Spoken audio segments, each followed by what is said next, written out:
Continuing with the same lecture. So यहां पर हमने क्या निकाला बेटा, force exerted by first gas molecule along x axis, it will be equal to change in momentum or momentum imparted to the wall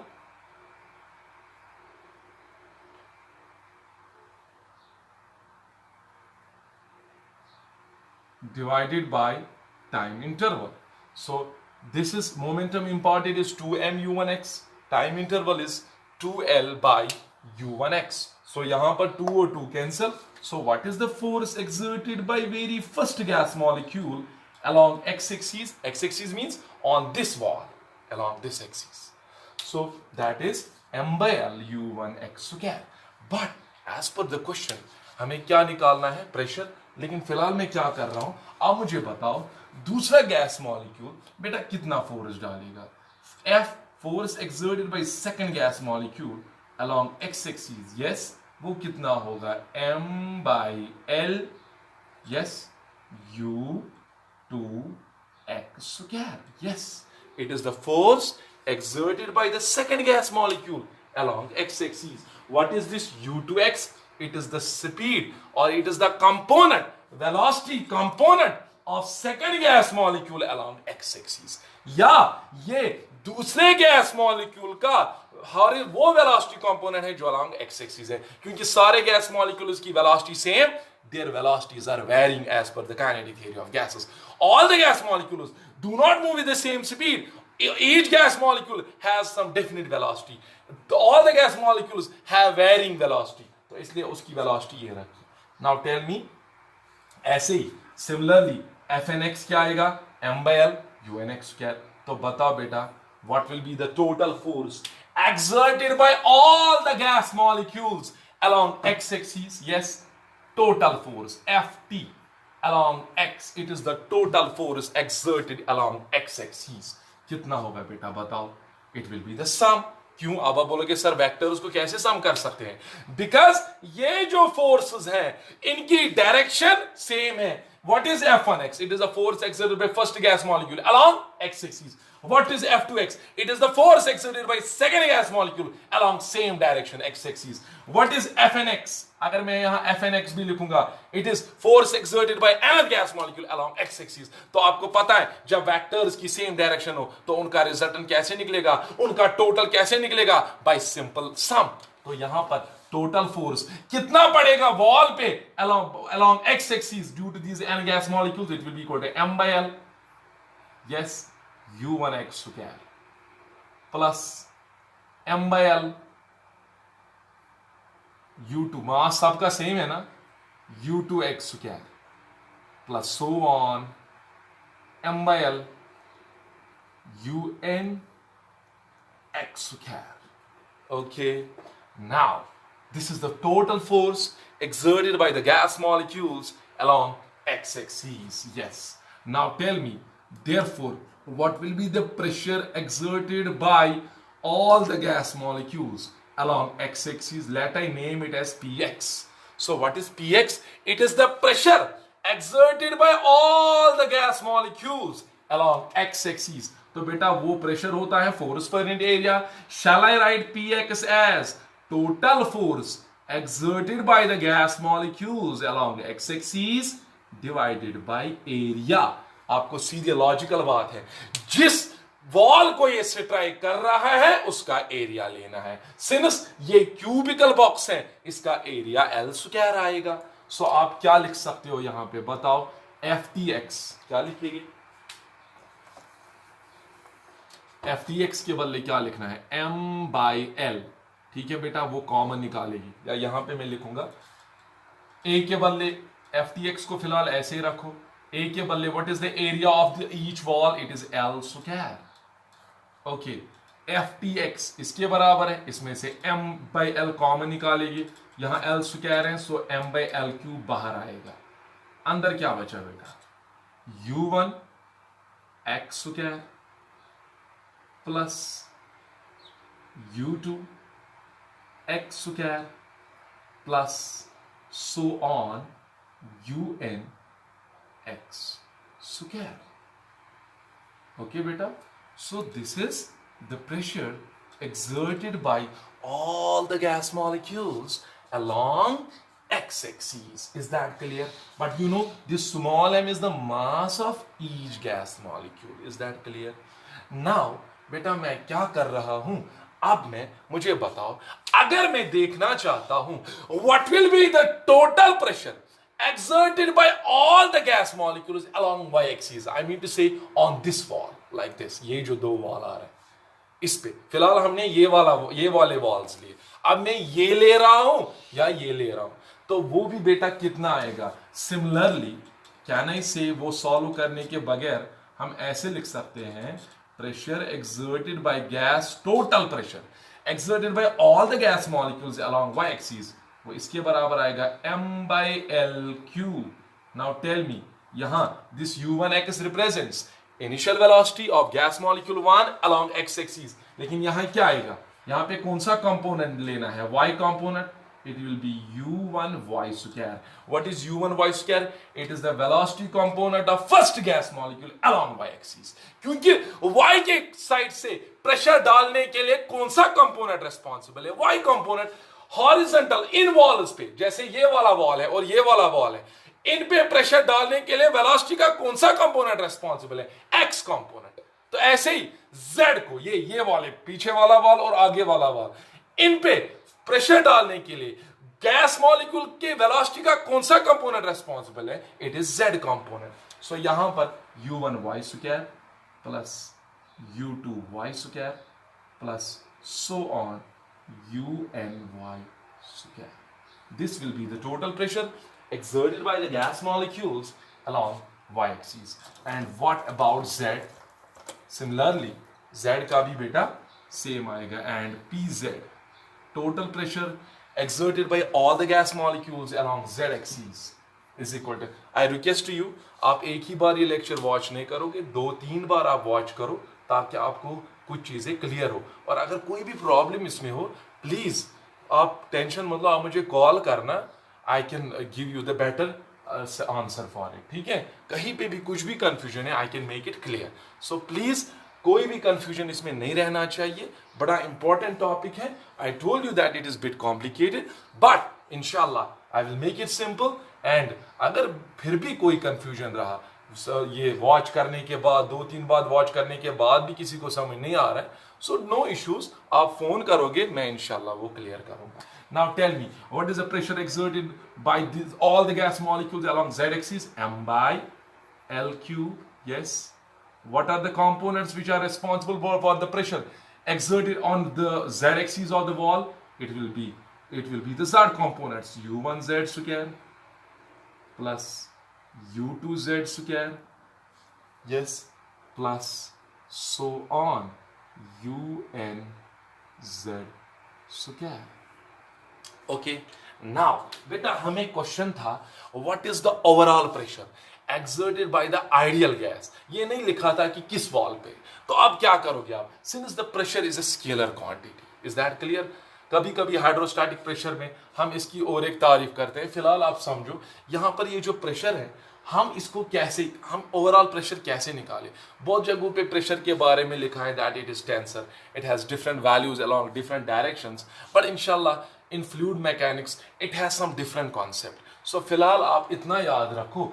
अब हम ये देखना चाहते हैं कि ओवरऑल प्रेशर वॉल्स पे कितना पड़ेगा। तो आप क्या करोगे, you will find out the average pressure, that is the average pressure exerted by ideal gas on walls of container। बेटा कितना होगा, एवरेज कैसे निकालते हैं, एवरेज की यूज क्या है। जैसे बेटा कभी थोड़ी छोटी मोटी वेरिएशंस वैल्यूज में होती है, फिर हम क्या करते हैं, फिर हम उसका सेंट्रल वैल्यू लेते हैं। So what should I do? I will take the total pressure, or it is the average pressure, net pressure, overall pressure exerted by the ideal gas। तो आपको पता है जब भी वैल्यूज में छोटी मोटी वेरिएशन होती है तो हम उनका सेंट्रल वैल्यू निकालते हैं, उसको हम अनबायस्ड वैल्यू भी कहते हैं। तो वो कैसे निकलता है, एवरेज से।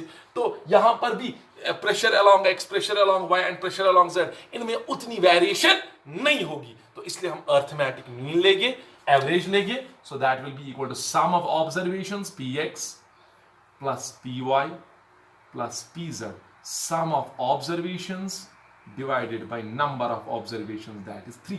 Sorry, that is, yes, that is 3, because 3 observations hai. Pressure along x, pressure along y, pressure along z, so there are 3 observations. Now कैसे करोगे बेटा, यहाँ पे substitute करेंगे इनको, so what will be p equal to, px is m by, बेटा ये common, 3 common, L Q भी कॉमन, अंदर क्या बचेगा, पी एक्स का क्या क्या बचेगा, U one X square plus U two X square plus so on U N X square. I have simplified it here, but जब आप बेटा हाथ में कलम उठाओगे, पेन उठाओगे, नोटबुक लोगे, then you can understand what I did here. So otherwise आप ऐसे सोचोगे हवा में ये कैसे हुआ, ऐसे समझ नहीं आएगा. You have to do the practice, आपको खुद भी करना है. मैं जब यहाँ पे आप वीडियो वॉच करोगे, आप भी साथ साथ उसको खुद भी सॉल्व करोगे, ठीक है, सिंप्लीफाई करोगे. सो प्लस और y के भी components, u1 y square plus u2 y square plus so on un y square, और z के भी है plus u1 z square plus u2 z square plus so on un z square. Okay, so this is the average pressure, overall pressure exerted by the ideal gas. But you know, LQ, volume of the cubical box, it is LQ, so I can replace it by volume. So मैं लिख सकता हूँ m/3 times v. Okay, अब मैं यहां एक change लाना चाहता हूं, वो ये है बेटा, मैं यहां n से मल्टीप्लाई करूंगा, n represents number of gas molecules, और n से डिवाइड करूंगा. जैसे यहां क्या है, u1 x square plus u2 x square plus so on un x square plus u1 y square plus u2 y square plus so on un y square plus u1 z square plus I can write so on un z square. लेकिन क्या करूंगा मैं, divide करूंगा n. सो मैंने n से multiply किया और n से डिवाइड किया. Now tell me, this m is the mass of each gas molecule. जब मैं इसको मल्टीप्लाई कर रहा हूं नंबर ऑफ गैस मॉलिक्यूल्स, बेटा वो नहीं देगा mass of whole ideal gas. जैसे आपके पास एक गैस मॉलिक्यूल का मास है 1 kg, I will multiply it by 10, it means it is the mass of 10 gas molecules. But since this gas contains n molecules, so mass of each gas molecule multiplied by n number of molecules will give you the mass of n molecules. So I can replace it by capital M. So यहाँ क्या आएगा ये बेटा, ये बनेगा ना ऐसे, pressure will be equal to capital M divided by 3v. Okay, now यहाँ पर क्या है, u1 x square plus so on, थोड़ा शॉर्ट में लिखेंगे, un x square plus u1 y square plus so on. Now you it is understood, un y square plus u1 z square plus so on un z square whole divided by n. Now I will further simplify it. You know, आपने एक term पढ़ी होगी, शायद मैंने आपको बताया था kinetic theory में, पहले जब assumptions पढ़े थे, एक टर्म मैंने यूज की थी वहां, उसको हम कहते हैं URMS या VRMS, root mean square speed. आपको याद होगा मैंने रूट मीन स्क्वायर बताया था आपको किसके बराबर होता है, it is the square root, it is the square root of sum of square of velocity of each gas molecule, यानी कि u1 x स्क्वायर, आप सबको स्क्वायर करो, सम करो सब गैस मॉलिक्यूल्स को, u2 x square plus so on, it is like this. ठीक है, वापस ये लिखोगे, divided by number of gas molecules, इसी को कहते हैं ना URMS, इसी को कहते हैं ना रूट मीन स्क्वायर। जैसे यहां डिफरेंट गैस मॉलिक्यूल्स की वेलोसिटी, उनको स्क्वायर ले लो, डिवाइड करो नंबर ऑफ गैस मॉलिक्यूल्स, उसका स्क्वायर रूट ले लो, that is known as root mean square. शायद याद होगा पिछले लेक्चर में मैंने मोस्ट प्रोबेबल स्पीड पढ़ाया था, रूट मीन स्क्वायर और अर्थ एवरेज स्पीड पढ़ाया था। रूट मीन स्क्वायर मैंने बताया था it is sum of the square of individual velocities divided by number of gas molecules, then square root of it. तो square root of sum of the square of individual velocities divided by number of observations is known as root mean square. तो मैं यहां पर क्या लिख सकता हूं, इसको क्या लेंगे, I will take square on both sides. बेटा URMS square किसके बराबर आएगा, it will be equal to yes U1x square, sum of the square of individual velocities of all gas molecules of all the components, U2x square, yes, plus so on UNX square plus U1y square plus U2y square plus so on UNY square plus U1z square plus so on UNZ square whole divided by n. लिख सकते, square लिया, root खत्म हो गया, सो substitute ये जो है U1 this, इसको रिप्लेस करो बाय URMS। तो बताओ प्रेशर किसके बराबर निकला, प्रेशर आ गया, you know mass of the gas molecule, mass of the whole gas divided by volume of this container will give you the density of the gas, so I can replace it by rho, so rho divided by 3, और इसके बदले क्या लिखना है, URMS square या VRMS भी लिख सकते हो, इट डिपेंड्स अपॉन यू, आप कैसे उसको रिप्रेजेंट करोगे। सो बताओ बेटा यहां जो डेराइवेशन आ गई प्रेशर की, प्रेशर किसके बराबर आ गया, 1/3 रो VRMS स्क्वायर या URMS स्क्वायर। तो बताओ यहां जो गैस मॉलिक्यूल प्रेशर डालते हैं उसका काज आपको इस डेराइवेशन से पता चला।